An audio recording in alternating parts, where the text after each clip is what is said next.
Welcome to the Trino Community Broadcast. Hello, everyone. Welcome once again to the Trino Community Broadcast. We have episode 64. My name is Cole Bowden. Joining me, as always, is Manfred Moser. Manfred, how are you doing today? Good. I just got out of the Trino contributor call, and there were like a lot of awesome, really great discussions. And even though there weren't many of us, there were many mighty attendees. It was great. We had good discussions, and things are always moving forward in Trino land. So it's been great. Yeah, lots of conversation about the work on the new Trino UI, which is pretty exciting stuff. I'm looking forward to seeing where that goes. But we'll talk about that a little later, I think. Yeah. For now, we can talk about what this episode is, which is discussing Open Policy Agent with Trino. This is an integration that's been getting built out as a collaboration in the community for much of the last year, I think, is when it showed up. About this time last year was when we first heard of it. But it's been getting better, more robust, and it's kind of one of the best ways to handle access control these days. So, yeah, it's been amazing. Been presented at Trino Summit last time by Stackable, Sebastian, and Sönke are joining us today, and the folks at Bloomberg, Pablo and Eric, mostly involved there, collaborating very efficiently on that, and obviously Dane orchestrating the reviews and everything. So our security experts. So it's been really good, and there's more been going on in terms of new features, and they're gonna show us this all in the real world, which is always great to see, right? Like it's all interesting to have a feature implemented, but then like how is it actually being used is the real interesting part. So we'll learn a lot about that today. So it should be great. But before that, Cole, what are we gonna do? We got to catch up on what's been going on in Trino over the last few weeks. Let's do that. We need you to scroll down, Manfred. I thought you were going to give us a banner, but okay, fine. Oh, I can do that. Hold on. I have a banner.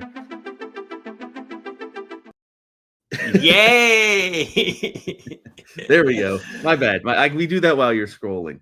All right, cool. So we have released Trino 454 since the last release, which actually turned out to be a fairly big release, and I think 455 is in the pipeline, but since so much went into 454, not much went into 455 just yet. So we'll talk about that next time because it hasn't actually been released yet. So what happened in 454, Cole? Yeah, so 454 ended up taking a little while to come out. There were some new configuration options added that were then removed.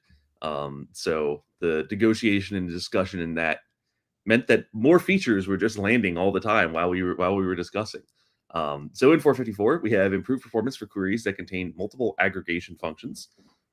There's a new Kafka event listener plugin, undocumented, which is a little unfortunate because there's no instructions on how to use it yet.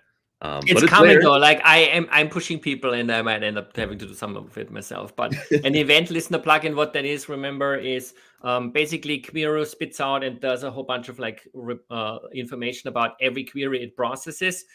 The event listener plugin is something that allows you to pump that info somewhere else. We have a HTTP one, we have a MySQL one, we have one for Open. No, I forgot Open.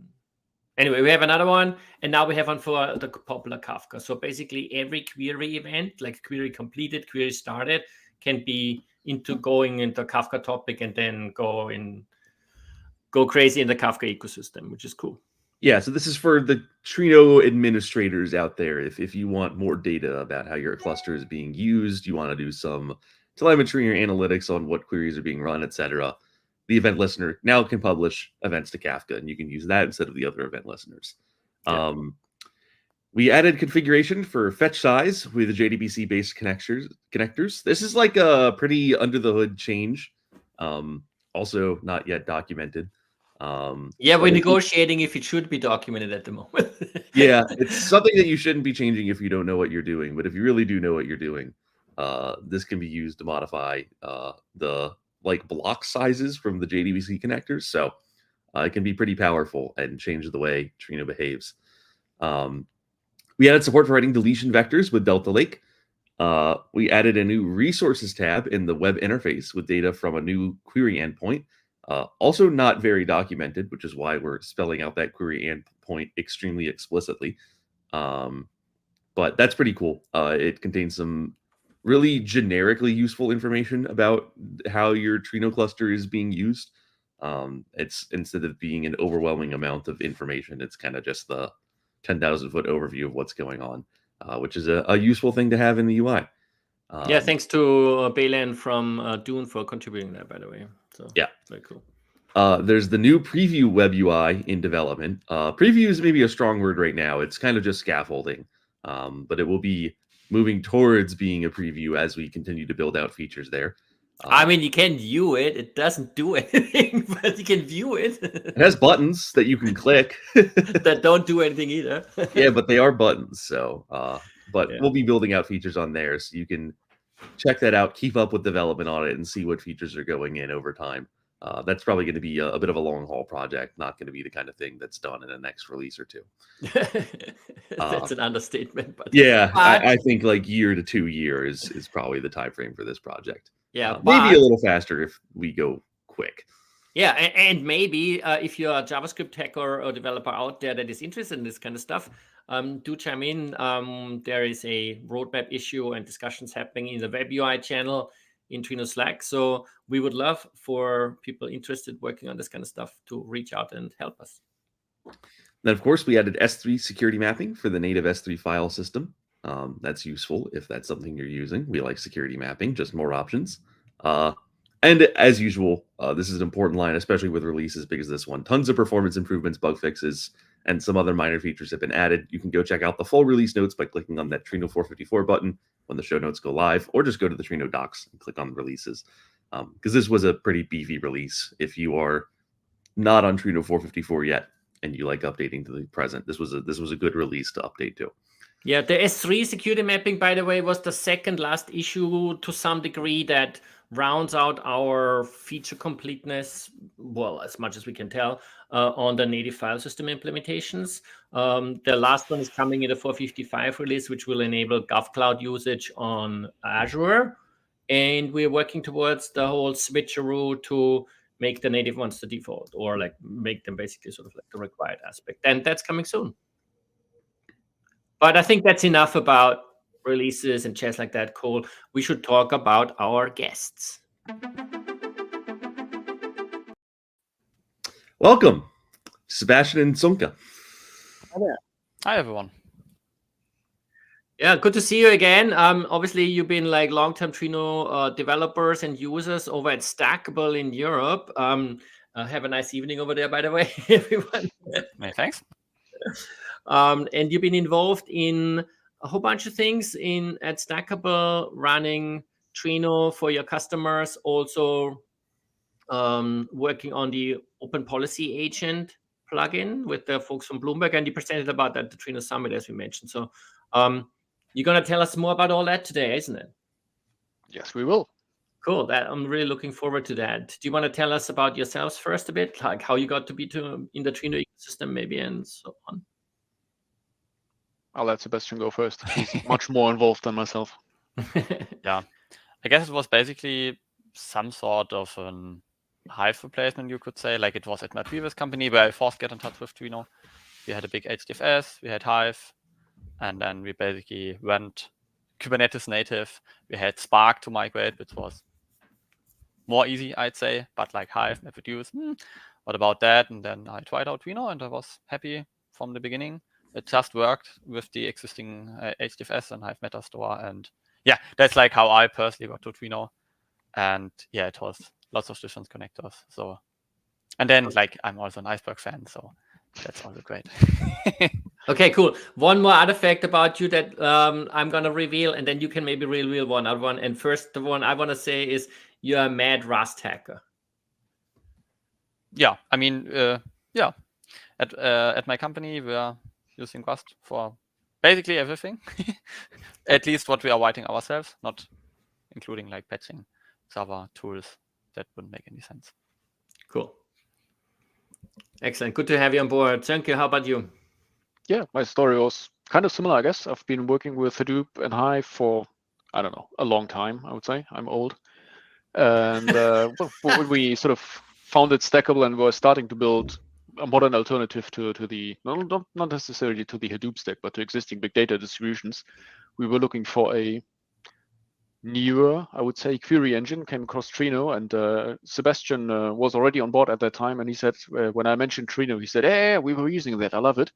So we started sort of looking into it, and especially the compatibility with existing Hive meta stores really sold us. So I've been, I don't know, part of the Trino community for not too long, I would say, but I've moved over from sort of like more ancient technologies, if you want to call Hive that. Awesome. I think Well, that's fair. yeah. I mean, it's great to have you, by the way. And as you can see also in your like subtitle, you're the founder of Stackable. Yes, I am. I actually found where to add that subtitle without reconnecting, so that was a nice touch. I forgot that when I initially joined here. We founded Stackable right before the pandemic, actually, so tail end of 2019, I believe, which like then the pandemic ruined a few plans we had, but it all worked out in the end. And basically what we're doing is we're building a modern data platform to sort of run on Kubernetes that gives you more flexibility than what existed previously. We'll have 1 or 2 slides on that, but I'll be brief with the ads, I promise. That's all good. So I see you have prepared some material to talk about. So do you want to roll into Absolutely. Yep, sure thing. it? Awesome. Right, so Trino and OPA at Stackable.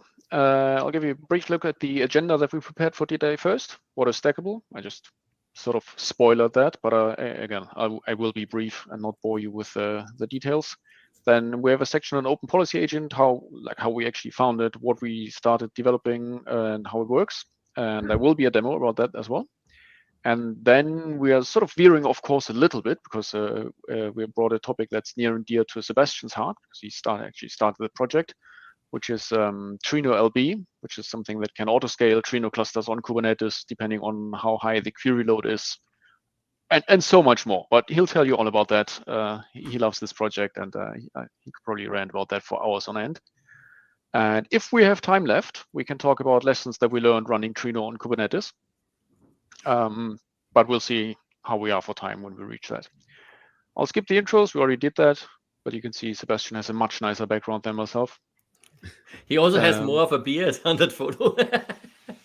He does, yes. He Yeah, I shaved didn't since then, take didn't he? the razor on my vacation, so Last day of vacation then, right? You look very relaxed and bearded. probably, yeah. Is this Tracia? It is, yeah, you're right. Excellent. Good geoguesser here. Yeah, we do love us a good round of geoguessing at Stackable. Right, so Stackable in a nutshell, as just mentioned, founded in 2020, somewhere in the vicinity of the pandemic. And what we do is we build an open source data platform. So everything we do is open source as well, which kind of will come up again when we talk about the OPA plugin in a bit. And everything we do is also cloud native, if you want to call Kubernetes cloud native, but I've yet to see a definition that everybody can agree on of the word cloud native. So I'll pick this one. Change my mind. We have roughly 20 people spread out all over Europe. Rest of the world is Stackable free for now, but that'll change in due course. Stackable free, is that a term? I don't know, I just made it one, I guess. So yeah, since we were founded in the pandemic, we didn't have an office initially, and we hired all over the place, and now we wouldn't even know where to have an office. So we are a 100% remote company, all over Germany, in London, and in Stockholm as well. It's a very nice team. We do, so as I said, we build a big data platform, but it is open source. So what we actually sell is support for those tools and like stuff like we evaluate CVEs, we try and get rid of CVEs as they come up in these products, and we basically we provide the enterprise-y services around open source software that's part of our stack, I would say. And mentioning our stack, it is, I would like to say, a sizable stack. I could almost call it a zoo. Most importantly for today, obviously, we have Trino in the middle here, and we have the Open Policy Agent over there. And then what you also find in our stack are sort of the usual suspects back from the old big data days. Like we do provide Hadoop, we do provide Hive because Trino does use the Hive metastore. We have Superset as sort of dashboard visualization tools, Spark for processing data, Knife as an ETL tool, Airflow for sort of orchestrating and scheduling workflows. So there's a bit of everything in here, I would like to say. And basically what we do is we write one Kubernetes operator for each of the logos that you see on this slide. So also one for Trino. And then the benefit that we try to provide is that we make it feel like a platform instead of a disparate zoo of stuff that where every tool needs its own config. And a huge part of that, obviously, is that we would like security to be configured in one place and feel the same across the platform. And that's where the open policy agent comes in. And I'll talk a bit more about that in a second. I did bring a slide about the talk. Manfred, you mentioned it.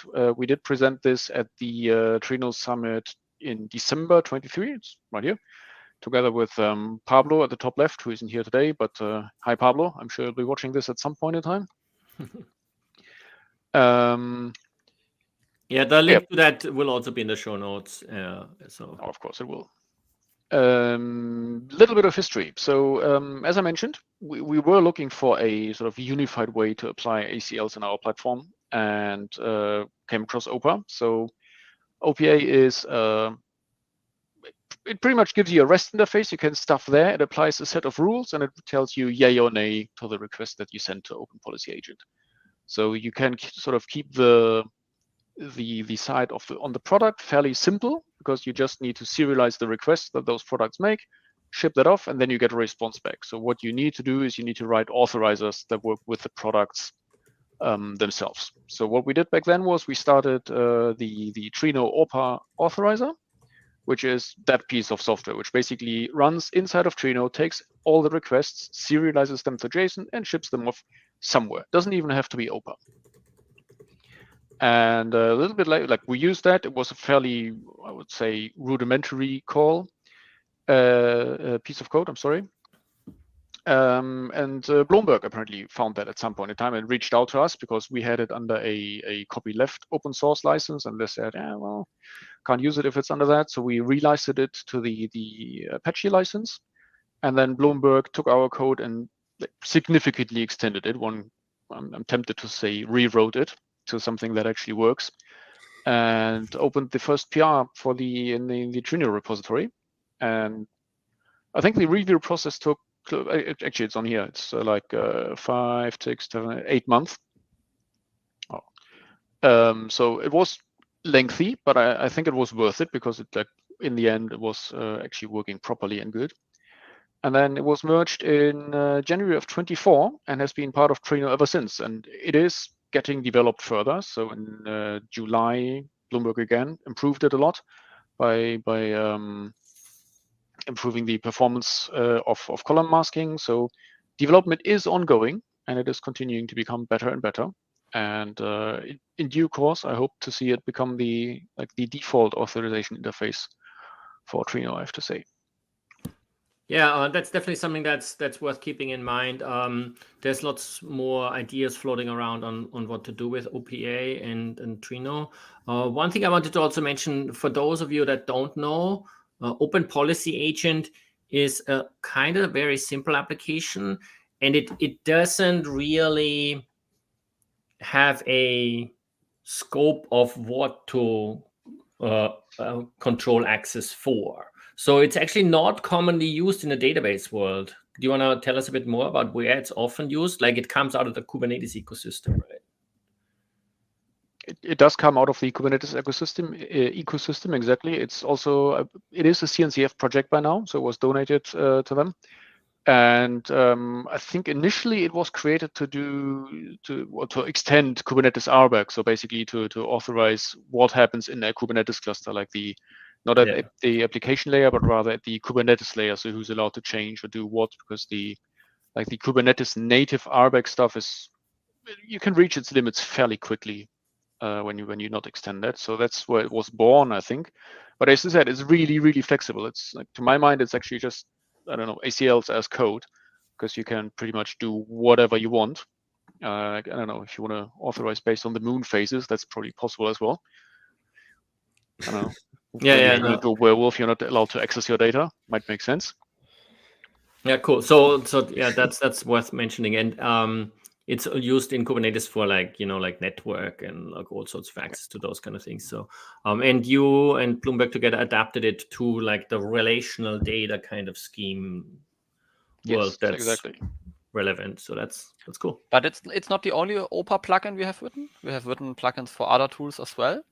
So in case someone is interested in an HDFS authorizer and wants to upstream it into Hadoop, please reach out. We're happy to change the license.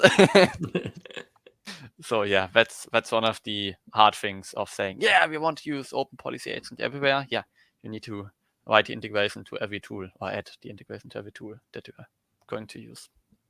Cool. Well, thank you so much for working with the Trino community to get it into Trino. So that's been really good. Thanks for taking it on. All right, so Trino already had a access control layer, which was the file-based access control. And so writing the authorizer is only one part of the equation, as I just mentioned. That pretty much just serializes the request, ships it off, and then there needs to be a rule engine to authorize that request. And like you can just hard code that. That's possible, but cumbersome, I would say. So what we try to do is come up with a sort of like a convenience wrapper around that, where you simply write down who is allowed to do what, and then like there's a bit of extra code that we give you. Again, that's open source as well. Feel free to take and adapt. That applies the like human readable ACLs to whatever request comes in. And when we started out on that, we took a look at what Trino already has, which was the file-based access control, which basically takes you can see it in here, a rules.json file. And in there it says this user can read that table or write that table or access this schema or stuff like that. And so basically what we did was we took the schema or the format of that file and translated that into something that OPA could then apply. Well, rather, no, we wrote Rego rules that could read that file and authorize in OPA based on this. So what you should be able to do is if you're using the file-based access control thing from Trino, just take that file, stick it into OPA, and the same things should happen or be allowed or disallowed in your cluster. We've not extensively tested whether it's 100% match. I'll be upfront about that here. But if anybody has a complex set of rules that I would like to test that with, please, by all means, do reach out. We are interested in looking at that and seeing whether that works or not. By the way, could Sebastian or Sönke maybe jump in and explain what Rego is? Oh, yes, I'm sorry. I completely skipped over that. Rego is the language that you instruct OPA in what should or should not be allowed. So basically, it's the programming language that you write your rules in Open Policy Agent in. And it takes a bit of getting used to. I've not yet reached the point of being used to it. Sebastian, I'm sure, has a long time ago because he's worked with it much more. But basically, it's you write assertions in this language which say, is this allowed or is this not allowed? And then it takes input, which is what Trino ships for the request. And you can have data, which would then be user X is allowed to access topic or table something in a read, write, or full fashion or stuff like that. And then the Rego rules are pretty much the programming language that tie the input and the data together to reach a decision on whether or not something is allowed. And Rego is like a declarative language. So you're declaring basically statements which will be fulfilled by the engine. And it's not imperative that it works like a list from top to bottom, which made it a bit hard for our colleague to implement the file-based access control, because that's basically like a list, work at top to bottom. He needed to do some tweaks there to get it running, but it's declarative, such as you can access any table which starts with the name of your username. Like that would be one declarative statement you can make. Cool. I have to put Cole on the spot now. He's our English major here. Is it declarative? Declared, but that's okay. I wasn't going to say anything. I just wanted to know, and it's like we had these side tensions are always a good thing. You're making me do grammar real quick. We all just native German speakers here. We have also a clue about English, so you're the man. Yeah, right. It's 3 Germans on the call. Yeah. Well, I count as Austrian. Excuse me. Ah. Yeah. No, all right. I'm Sorry for the not respect. based on how I tried to pronounce the O with umlaut earlier. So I did all right. I'll take it. All right. Sorry for the distraction. Let's get back to Rego. Yeah, no worries. Please do call me out if I miss something. So this is just a look at with basically something that could be in the file-based access control. So basically you say these tables, the user admin has these privileges, and this schema HR and the table employees, someone else, like whoever it is, has privileges as well. So basically, yeah, this is basically what Sebastian just mentioned, the user equals current user. So this is how ACLs would look like in the file-based access controller, or even, as it says here, in our compatibility layer as well. Same thing here, user admin, schema owner, or down here, something that I would like to call out, group finance human resources is allowed to access the schema employees. And so the group is something new, which doesn't come from Trino itself. So basically, this is something that we try to add because basically everybody wants to do group-based access control. You don't feel like adding tens of thousands of users to your ACLs all the time. Usually what you do is you add them to your AD groups, and then AD group, I don't know, employees is allowed to read a table or something. So we needed a way to map users to groups. And well, there wasn't a native one. There's plenty of native implementations, but in that case, they're all over the place, which is what it used to be back in the day. Every tool did its own group resolution, and then one of them did it a little bit differently to the other one. So what we wanted was one single place in our stack where group resolution is done. And to do that, we came up with something called the user info fetcher, which is basically also just a little, not too smart tool, I would say, which we deploy as part of our stack. And then OPA simply calls out to the user info fetcher.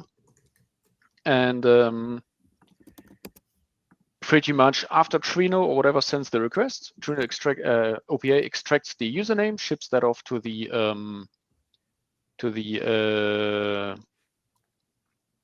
user info fetcher, and user info fetcher then connects to a backend. Can be multiple systems, and returns whatever that system tells us that user's groups are. Or as you can see here, customer attributes are possible as well. So for example, if you're using Keycloak as the backend, Keycloak can have various attributes that you assign to users, and maybe that is something that you want to authorize based on. Or you can retrieve Active Directory attributes as well. So for example, if a user is assigned to a specific location and you want to authorize based on that location, then you could instruct the user info fetcher to extract that information from AD as well. And all of a sudden you can use that in your ACLs, which makes it a very, very flexible bit of piece of code. And I'm going to stop you here real quick because we have a question from chat. Yeah. From Tiago asking, is it possible to use OPA to do ABAC instead of RBAC? What I think is attribute-based access control. Yes. I mean, in principle, as I said, OPA can do anything because you can code your rules. The question in that instance would probably become, where do you get the A from? So if I think you said in the question, when you tag a table, so if you can enable OPA to get the tags for the table that you're trying to access, then you can absolutely do attribute-based access control in OPA as well. And what OPA can do is actually on the slide here. The call to the user info fetcher, that's just a REST call that OPA makes. So in your rule set in OPA, you can make a REST call. So if you have a service that would give you the attributes for that table, you can absolutely make that call, retrieve those attributes, and as soon as you made that call, you can use those in your rules and do ABAC as well. Question for Sebastian on that then. Would you be able to potentially tag items like tables and objects and store that tag info in the Hive meta store? That's a very good question. Honestly, I don't know it. Maybe you can like I know that all the tables have like metadata, like description and stuff, but I'm not sure if there's like a specific one. Maybe you have to hack around it or something. I think that the call to OPA is only including like table schema and catalog as a string. Mm-hmm. But I would need to look at the code, to be honest. I'm not 100% certain on that. So the answer for our audience is, it depends, probably. Always. But in today's world, quite often there are metadata systems like Data Hub or other things, like you think Apache Atlas as well, which is basically a declarative system having all the data sets that you have. So that would probably be the logical place to assign tags to data sets. And then these systems usually have REST API that you could probably call. So there's thoughts around it, and I'm sure it's already possible, but it'll become more comfortable, I think, because that's like where the journey is going, I think. Yeah, fair enough. Thank you so much for the question, by the way, Tiago. Yes, thank you indeed. So just very briefly, how it all works. I've called it the big picture. So basically, these are the ACLs, which is what we just saw, the code where you say user, table, schema, access type of thing. Then we have a little thing called a bundle builder, because what OPA bundle for OPA is pretty much just a zip file containing everything it needs to do its authorization. And the bundle builder watches these ACL objects in Kubernetes, zips them all up, and then OPA calls the bundle builder and always downloads the current set of ACLs. And then OPA applies those whenever Trino makes the call to OPA.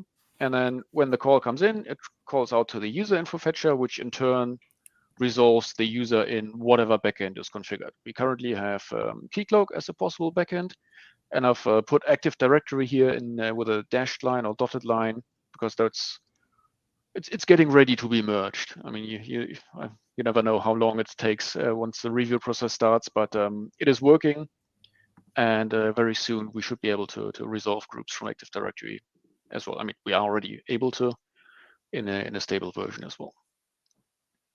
And this is, like, as I mentioned, quite important for us, because in our stack we don't have just Trino making these calls, but we have plenty of other tools that also talk to OPA.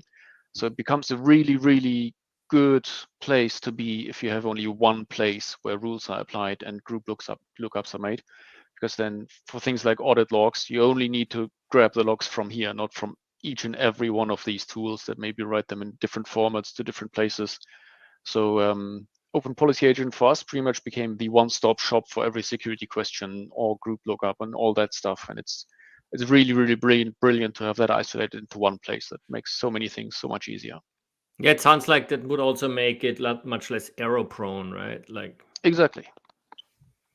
And it allows us to expose ACLs in a similar format for tools that think in totally different ways. And not like usually you'd need separate tools to authorize. It's really, really good. It's much better than what I was used to back when I did consulting and had to work with these tools. Very cool. So one thought comes to mind just before you jump on. This all looks quite complicated. Doesn't that make it slow? I'll actually let Sebastian talk about that, because he's in contact with one of our customers who did some performance improvements, I believe. Yeah, I mean, there are like multiple things. One is Trino doing an HTTP call for basically every action it's taking, which you really want to co-locate the Open Policy Agent with every, at least Trino worker in this case. What we do at our platform is in Kubernetes, there's a concept called the daemon set, where basically state, hey, this Open Policy Agent should run on every physical node in the cluster. So you're not hitting the network. Yeah, you're still like doing a loopback call, so it's still slower than nothing. But that's the thing you really want to do. Mm-hmm. But disclaimer, we did not like thoroughly test benchmark on all of this. It so far just works. So I don't know what the performance hit is. It seems to be acceptable for now.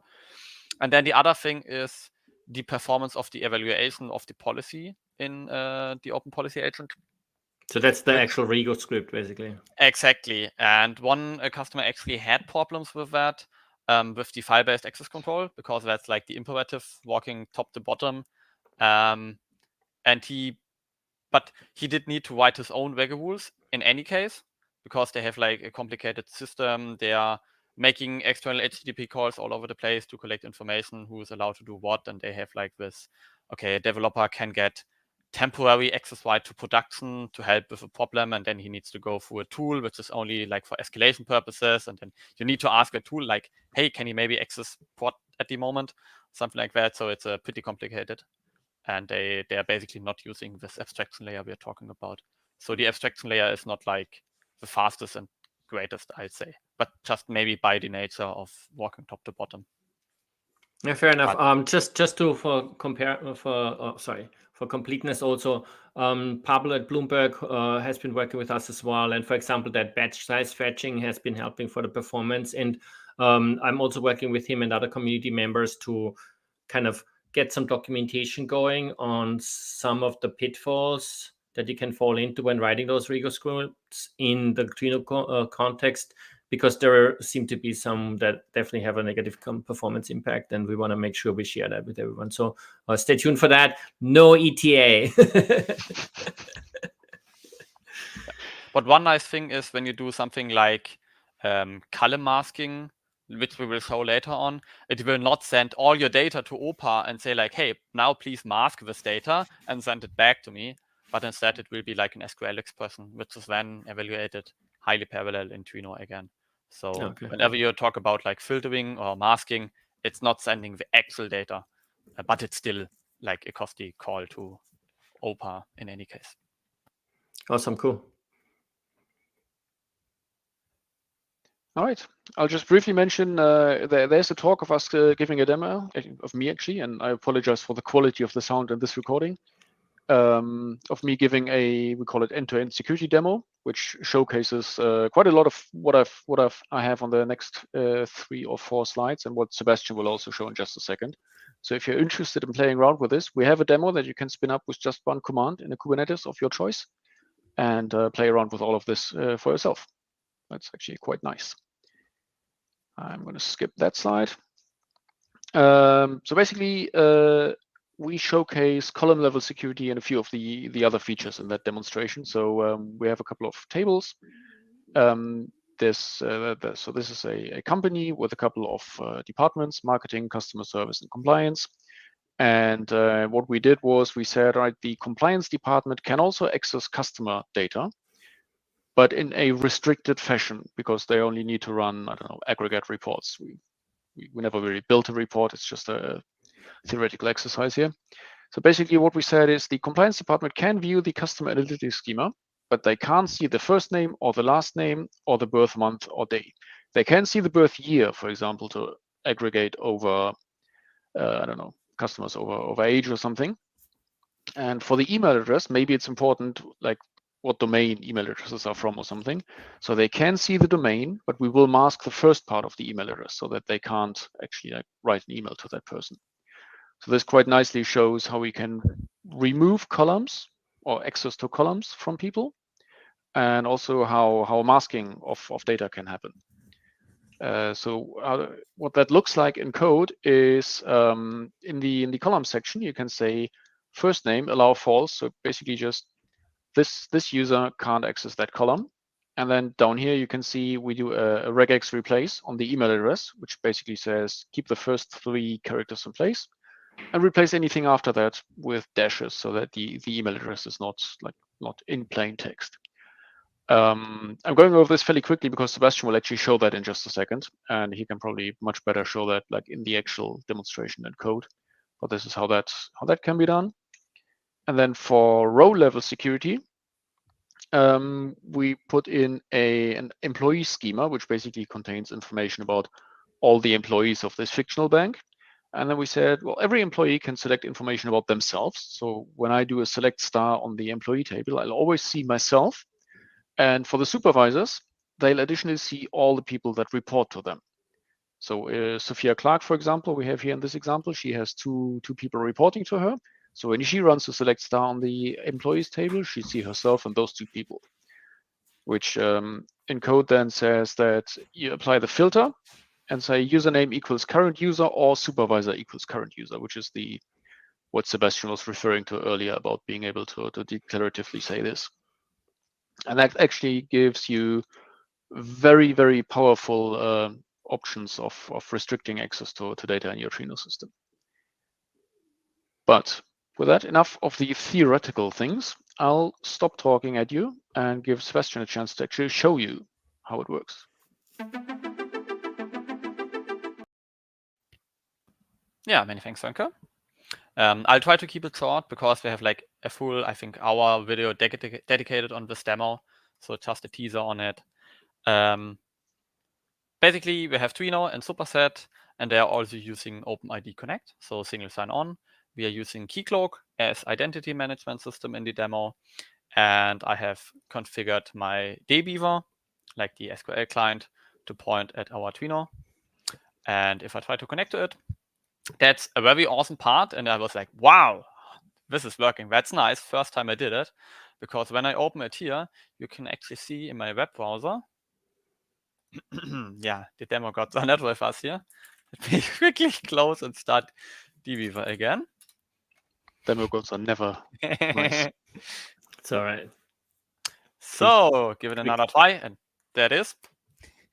It automatically pulls up my web browser. It's pointing at our Keycloak instance here, and I will log in as a Daniel King, which is a fictional user in our demo. This is the Keycloak web interface, by the way. And once I have did that, I'm logged into Trino, and it states OAuth authentication succeeded.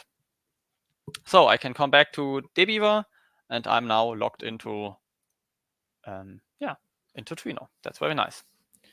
And Sönke has shown some schemas and tables before. Yeah, it's rather quick, but basically we as Daniel King, we are a compliance member.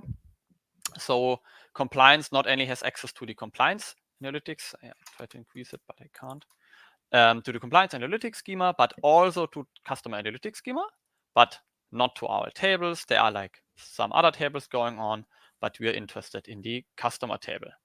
So let's try viewing that data. It will again do some OAuth stuff in the background, but you can now see the error message, which I cannot further increase. But it basically states access denied, cannot select from columns A, B, C, D, E, including stuff such as the first and the last name. So that's not allowed. That was basically select star. I can rerun it here as well, and then you get the same error message down here. But what we can do is we can select only the customer ID.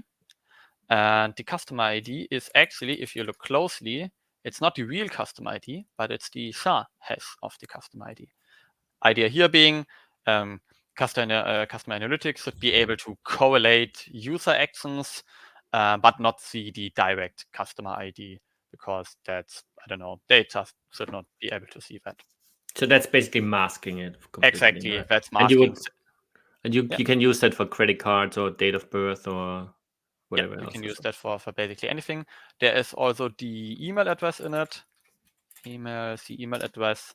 And here you can see it's what Sönke has shown before. It's redacted. You can only see the first two characters. Let's quickly forward in one statement. And yeah, you see masking is doing its thing. And yeah, because we are Daniel, we can only see the masked environment and only the subset of the columns. If you're ever going to use it, there's this very nice session property that you can set, which basically states like, hey, Trino, it's okay if I don't have access to some tables, just pretend they aren't there at all. And if you set this session property, you can then actually run a select asterisk on the whole table. And it will, example given, stip the month and the date. You can only see the year, not the month and the date. What we are going to do now is, which is one of the benefits, without logging out and logging in again, we can change the group membership in Keycloak. I'm here now logged into Keycloak as the administrative user. And we have our, I'm logged out again, but need to log in again as admin.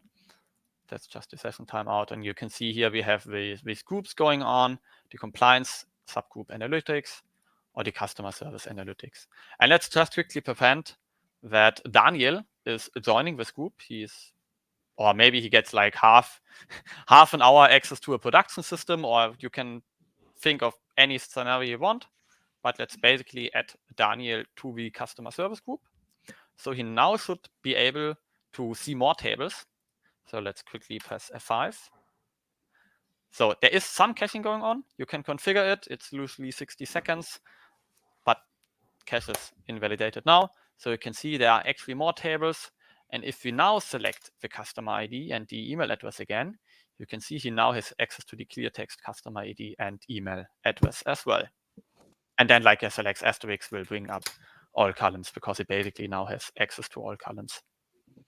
And yeah, that's like one nice thing. The user info fetcher will always be involved. He will quickly check the permissions in Keycloak, and then we can also kick Daniel out again of the group. Yeah, it will take a few seconds for the cache to propagate, but in like a few seconds, you will lose access to your data again. That's basically a small subset of the demo. And I mean, looking at the time, I think I would move on. And yeah, that's very cool. So you're running all this locally here mostly?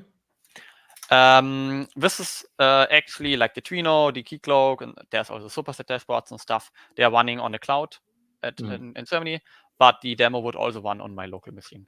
It's just like I'm stressing that demo got enough already, but it should also run like on AWS, Azure, like whatever your favorite Kubernetes provider. Or your laptop. Or your laptop, exactly. Very cool. Seems like an amazing feature to have all this masking and stuff on the flight, yeah, and obviously also for different users. So very cool. Yeah, that's very nice. Very nice, like combination effort of all the tools playing together. So Keycloak, by the way, that's also open source, yeah? Yeah, I honestly don't know about the license, but it is, yeah. Okay. Maybe Sönke, do you know the license? But I I hope believe it's Apache license, and isn't it a CNCF project as well? I'll check. Keep talking. I'll interrupt you in a second. All right. Then let's quickly jump back to the slides. So that was basically the OPA part of the talk, I'd say.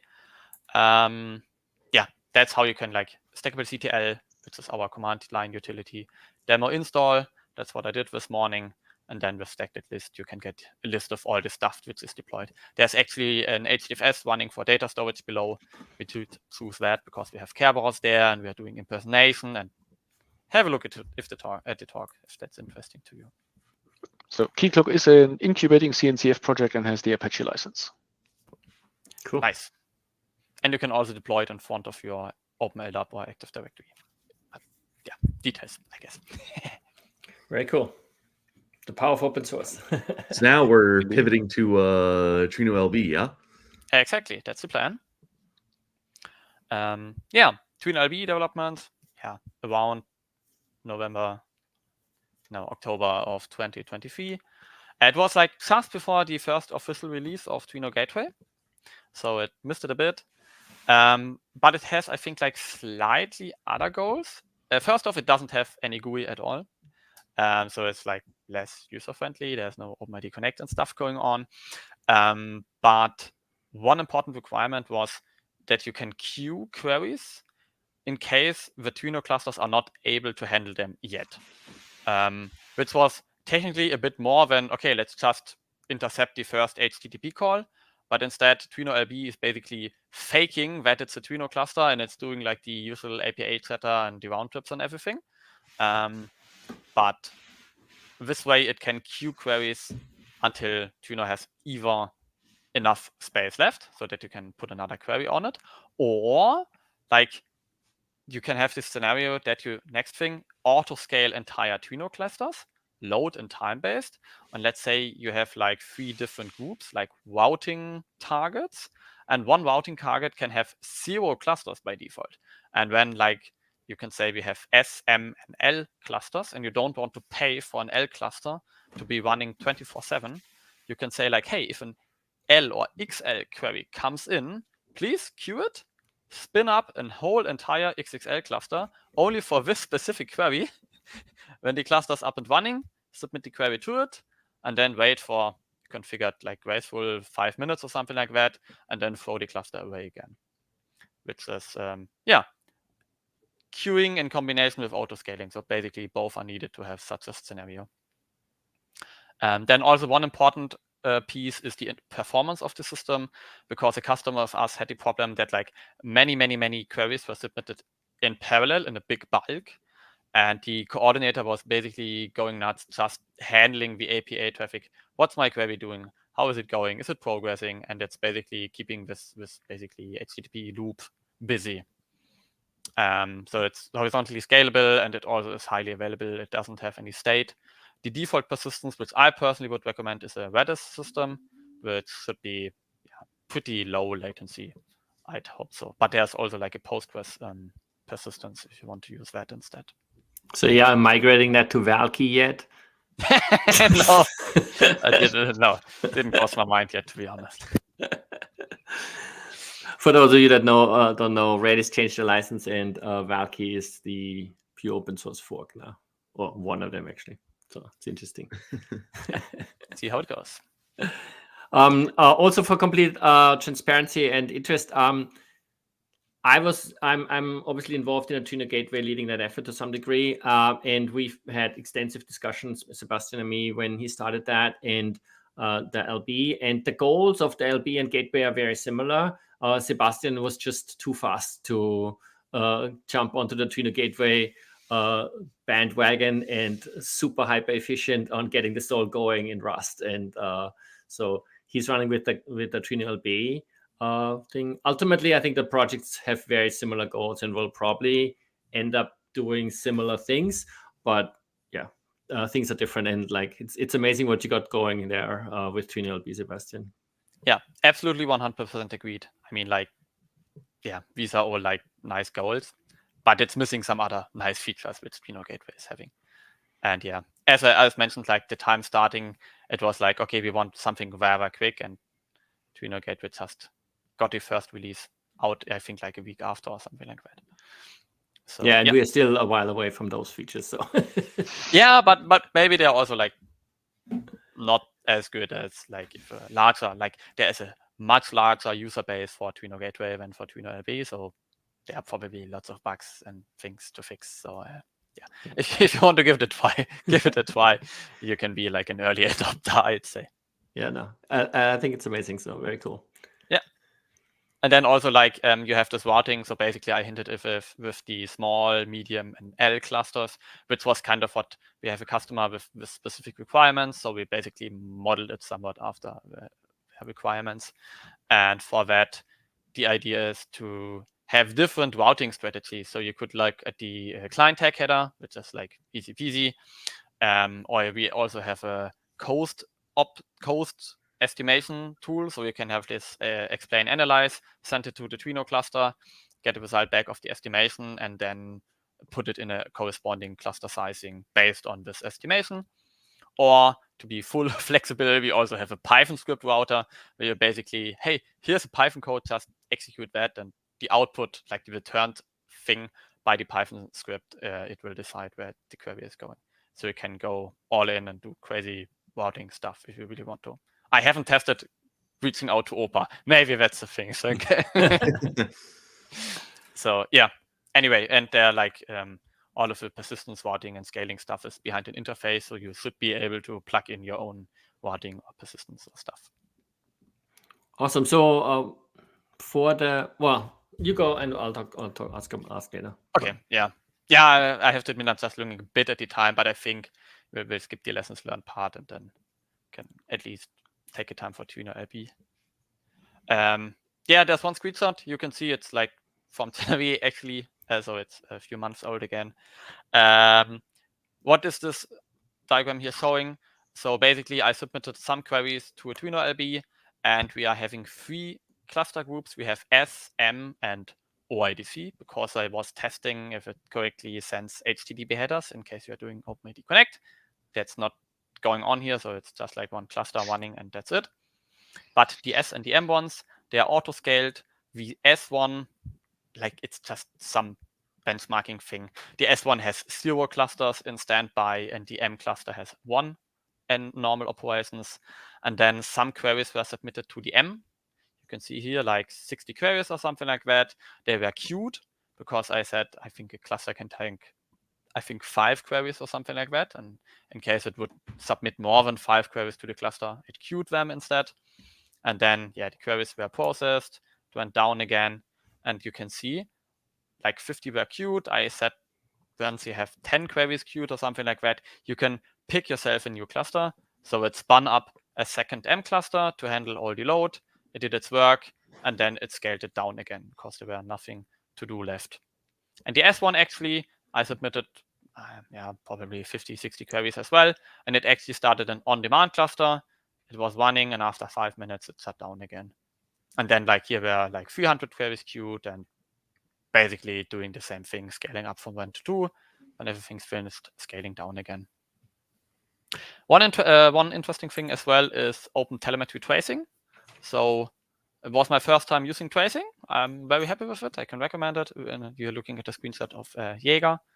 And it has trace propagation to Trino. So the Trino project, like, I don't know, 1.5 years or something like that ago, started emitting open telemetry traces as well. And if you set the correct HTTP header, you can see like this is a flow where trino-lb is asked, how is my query doing? And it's actually queued in Trino, not in trino-lb, but in Trino, not to confuse that. And basically you can see it checks in the persistence, hey, where is that query running? Because it needs to contact the correct coordinator. And then you see ask for query state, it hands off to Trino, Trino is doing something, it gets back, and then it stores the result in the persistence, what's the current state. And then last but not least, change next URI to trino-lb, so that the client next time asks trino-lb again. Yeah, and like in the future, maybe there are more traces from Trino coming on for this call, and then you can have like a nice interleaved view of things happening in your cluster, which I think is very nice. Yeah, and I think like with 4 minutes or something left on the clock, I'd say it's not that urgent. Manfred, I think you can then ask your question. Well, just go to the next slide, like the lessons learned, because that's kind of like where this leads to some degree. My question was around how you say trino-lb scales, auto scales the cluster, but it's not actually doing it itself, right? Like, can you talk about what's actually happening there? I can show one quick demo, because that's a quick demo. I have a cluster here running. And in here, at Stackable, we have a thing called custom resource definitions, where you basically say like, hey, Stackable, please give me a Trino cluster. And I have defined actually 3 Trino clusters here, 1S and 2M. But this is infrastructure as code. It's basically a loop. I can say I want 20 S clusters. It's just a number in a Helm chart, basically. And because all of this is, infrastructure as code.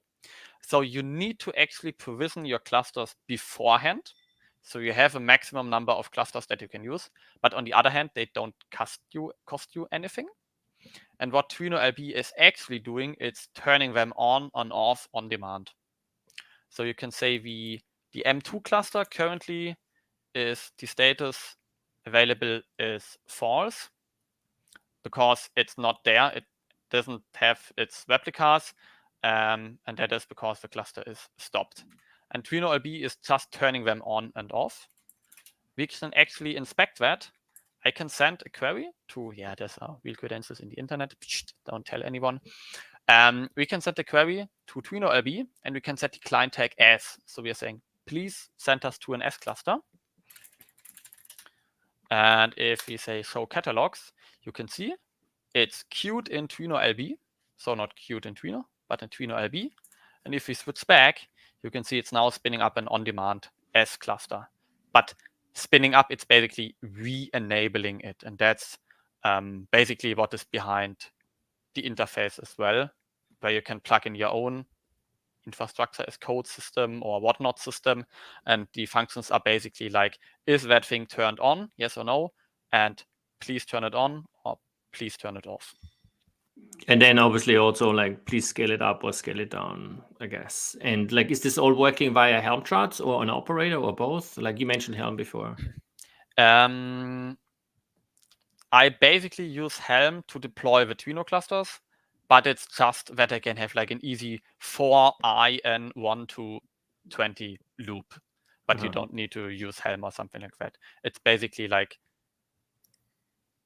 using stackable resources in Kubernetes. And all what trino-lb itself is doing, it's talking to Kubernetes. So it's actually not even talking to the, it's sending traffic, but it's not talking to the Trino cluster, but it's talking to the Kubernetes cluster.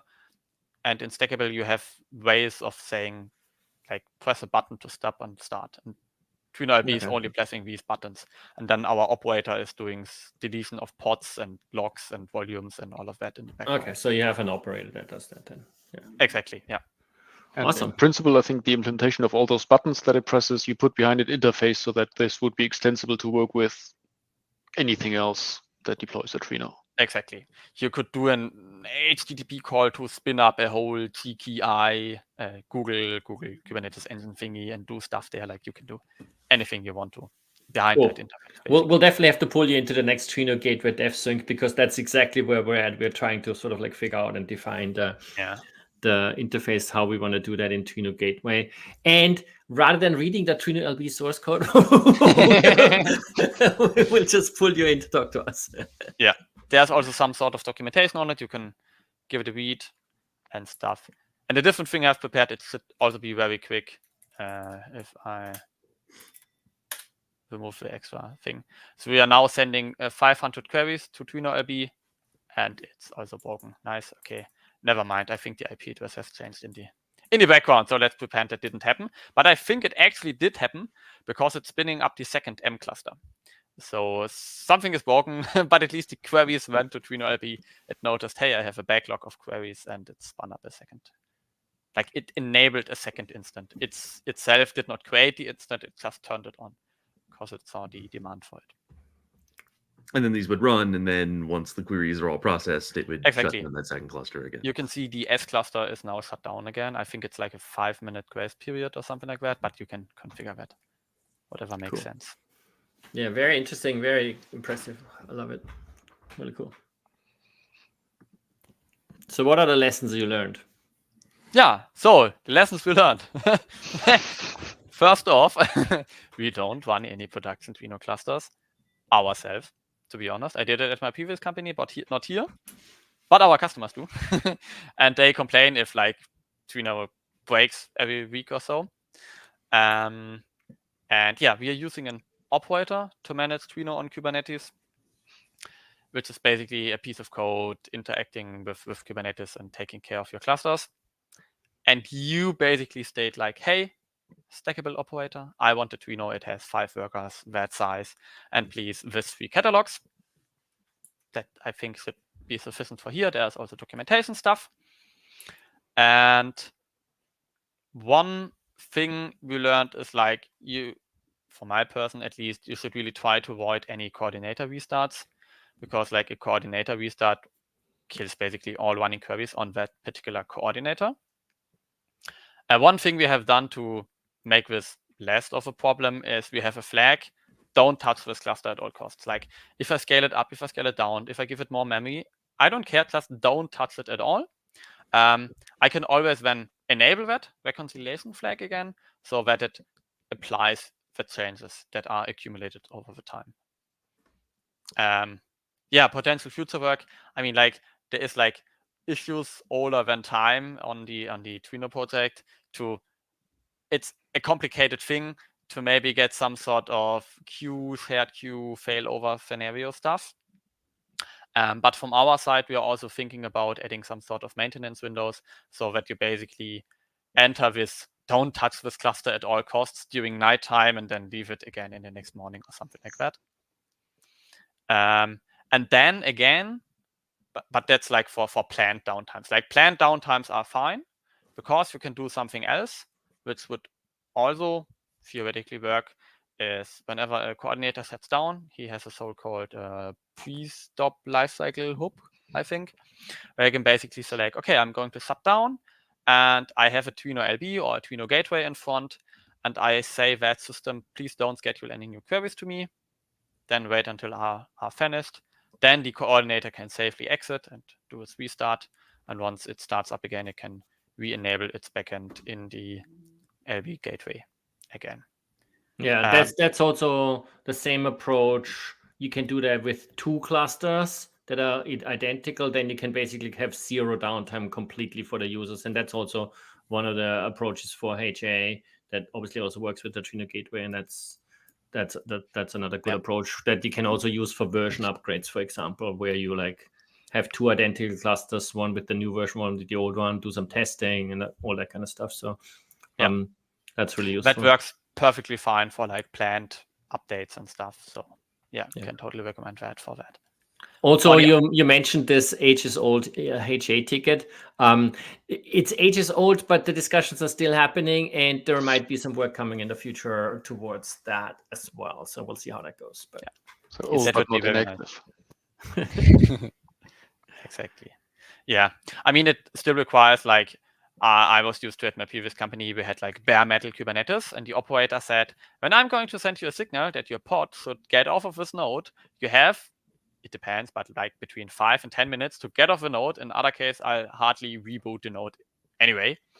And like, if you have queries running for an hour or two, there is no way of migrating them in as quickly as 5 minutes. So yeah, it still has some problems. Like it's still not the 100% solution. Yeah, I mean those kind of problems are also self-inflicted then ultimately, right? Like, yeah. But there's nothing like the LB or the gateway can really can necessarily do. Yeah. Yeah, I just keep going. You can like say time's up at any point of time. So good. Yeah, then graceful shutdown of workers. Basically, it's, hey, that's a thing. It's out there. Just use it. It's not that hard. If you don't do it, like a worker restart, if there are like intermediate results of the query, things will error communicating with remote tasks or something like that. If you know that message, turn on graceful shutdown. It just isn't that hard. And also, it's even better to use fault-tolerant execution so that individual worker failures can easily be tolerated, and then spooling and all that kind of nice stuff going on. So yeah, we do it by default. Performance trade-off there, though. But yeah, resilience is good. So, but there are caveats. So please check documentation before. Cool. Or ask code. And then I think last but not least, the pod placement. Yeah, when you have like multiple servers, racks, data centers, rooms, we think, but that's also kind of a question, that it makes sense to try to spread the workers among all of these topology nodes, so that when your individual, I don't know, rack goes out of power, not all worker nodes are lost. But that also like increases inter-Trino traffic. So it's also, we are making the assumption that you're already doing as big as Trino workers as you can do on a given hardware node. And that's also kind of looking in the direction of the community. What do you think about this approach? Yeah, it increases the like shuffle traffic, but on the other hand, it's a better safe and sorry bet on the availability. And when the shuffle traffic is a real thing, then like customers are more advanced, so that they can actually, point one here, they can customize it to match whatever topology they have. Like, all my racks are not very interconnected or something like that. I guess. And then you also have response there is have a good network, then it'll just work. Yeah. Well, I think that the typical answer also applies. It depends, right? Like it depends a lot on what you need and what your requirements are for uptime and that kind of stuff, and like how stable your like networks are. The general guidance is still that you should have multiple Trino workers, like not just 2 or so, right? Like have more than that. But then don't go crazy and have hundreds if you don't have the need for it. And it's probably better to have less that are sizable rather than small one. It like Trino is not the typical like stateless system where each individual worker should be a small machine. Like 64 gig of memory is totally fine. Like big memory, and like just have like 5 or so of those is better than having 500 like 8 gigabyte phones like that. That'll be a bad idea, right? For example. So all that still applies, right? So yeah. All right, and I think we missed the thank you for listening slide, but thank you for listening. Oh, we'll have some of those, and yeah, thank you. It's more like thank you for presenting, Sönke and Sebastian. That's been super interesting and very educational. I think I'm sure Cole agrees, and the audience. Thanks for having us. So, anything else? Where can people find more? Stackable.tech. Stackable.tech, stackable.de. You can find stuff. Reach out. We have a Discord server. Reach out there. And of course, like most of our work and online life is on GitHub. So github.com/stackabletech. You can find us there, and also all the code we talked about and the demos and pretty much everything that was here today, you can probably find somewhere in our GitHub organization. Awesome. Thank you so much. And of course, you can also hassle both Sönke and Sebastian on Trino Slack because they hang out there too. So again, thank you all Awesome. for being on the Trino Community Broadcast. Manfred and I are going to wrap up with just a couple other things.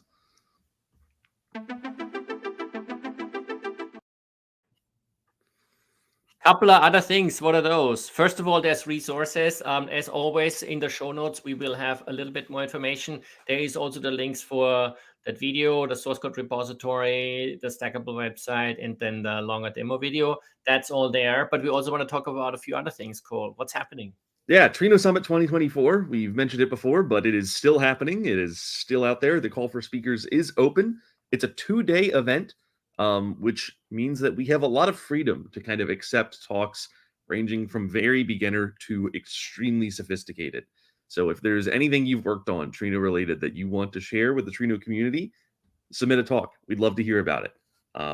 We're going to be pretty generous with acceptances as long as it's connected to Trino and is contributing something that people may not have heard about. We'd love to have it at Trino Summit. Yeah, you can get down and dirty in the code, or to a high level on how to use it, and anywhere in between. Yeah, so all audiences, we're welcome to submit. We'd love to see more talks. Also, Trino Community Broadcast 65 already on the calendar, where we're going to be talking about the new Exasol connector.